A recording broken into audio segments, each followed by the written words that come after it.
Hi, students. I'm going to record just a few slides here on personality disorders because there is a documentary that I'd really like you to see on dissociative identity disorder. We will hopefully watch most of it tomorrow in class. So I want to go through a little bit with you so you are aware and you don't have to kind of understand this information on your own. Some of us may have talked about dissociative disorders in class.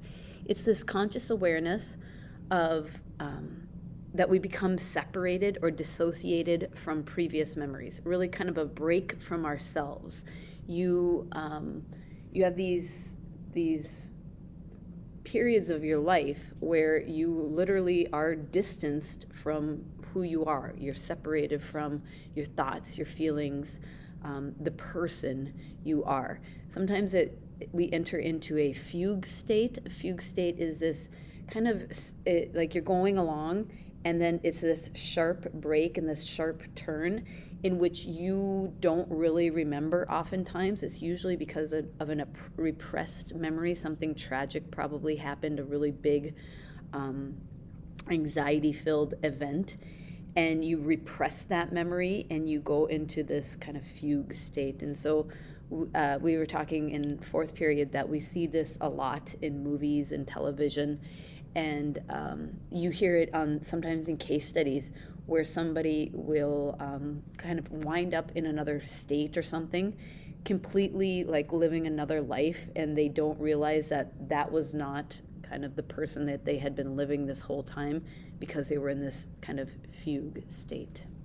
It's this also unreal, like you're almost not living in your own body, this unreal state of being where you're kind of watching yourself from above, like the idea of being surreal, like you're watching this unfold but you're not really a part of it. Very interesting disorder. A dissociative identity disorder is known as DID. It used to be called multiple personality disorder. We don't call it multiple personality anymore. We call it DID, but it's when we have two or more distinct identities that alternately control behavior. And this is the video that I want to watch tomorrow. It's the woman with 7 personalities, and you're going to see that there's some really interesting things that I hope you pull out of that. However, DID is very much criticized because you're really kind of influenced or easily influenced, very hypnotizable, very impressionable, especially to other people who could have kind of control over you and kind of bring out those personalities. And the reason why it's so highly criticized is because of this movie right here. It was actually a made-for-TV movie. It was back in the 80s. And before that, at that time, it was called MPD in the DSM-4. Maybe the DSM-3, but it was called MPD, and there were very, very few cases, like maybe less than 50 in the United States of multiple personality disorder, what we know today as DID. After this movie came out, which was a fictional account of a woman who had multiple personalities, that number jumped to, I don't know, like a couple of thousand, several thousand maybe. And so there was this enormous increase, and people are like, okay, this is not actually happening. This is somebody who maybe a doctor is trying to suggest that's what it is, or a clinician is trying to say maybe this is what you're feeling, but those people don't really have another identity, but somebody is kind of pushing them in that direction to create another person, another sense of themselves. Almost exclusively, we see DID happening because or resulting from traumatic situations. Really, really horrendous situations is typically the case. And so tomorrow when you watch, that's going to unfold. You're going to understand why the woman has 7 personalities. It's nothing like you're going to condone these 7 personalities. She can't help it. I don't think she's faking it. However, you're going to make your own judgment when we watch it tomorrow. Some other personality disorders that you need to be aware of. The College Board will probably throw some of these at you. Know that basically personality disorders can be really disruptive, inflexible, enduring patterns of behavior that impair social functioning. So for some of the period of the time, like people tend to be pretty normal, but then there's something that happens, usually stressful or traumatic situations that maybe trigger it, and they become very disruptive in their fake functioning, in their behavior, and their social functioning. So for instance, avoidant personality disorder. This is when this is kind of like even further than social anxiety. Avoidant personality disorder is anxiety and a sensitivity to any kind of rejection.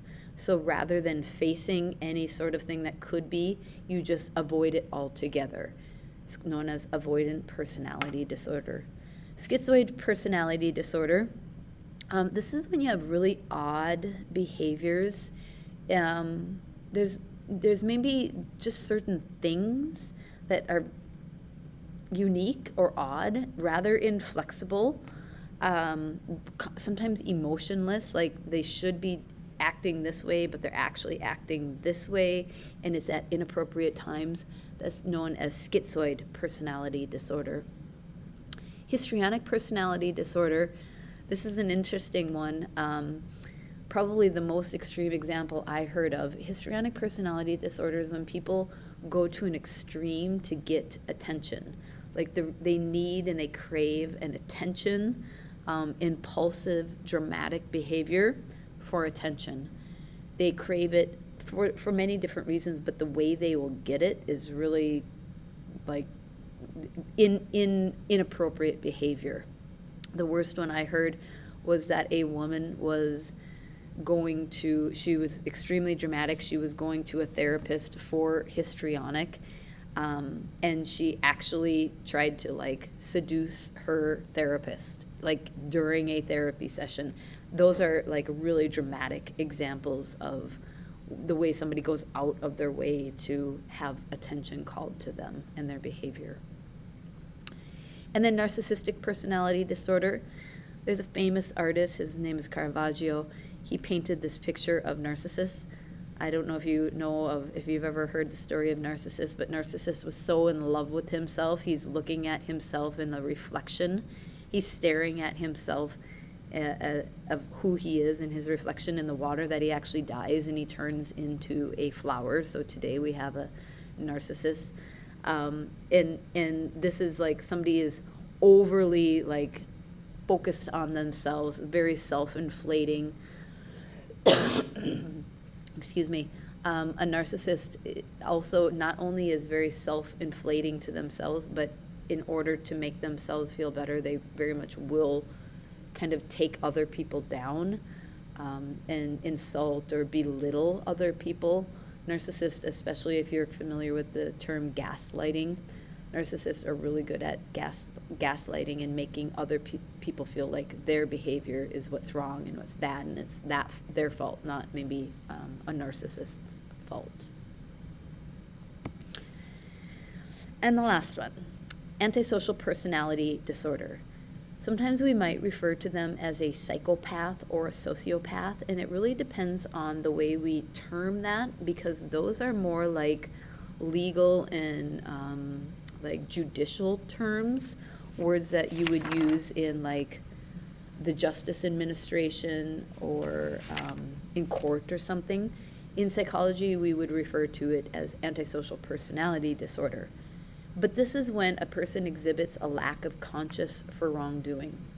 And that probably more than anything is the number one definition. They do not feel bad about the really bad, evil things they do. They don't feel regret. That is really important.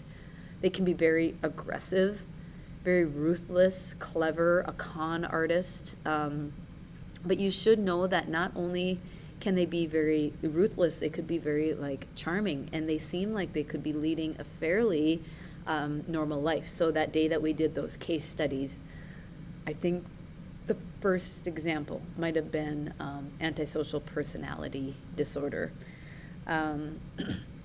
This is a picture. I'm not sure if you've ever heard of the BTK killer. His name is Dennis Rader. That's what it is, Dennis Rader.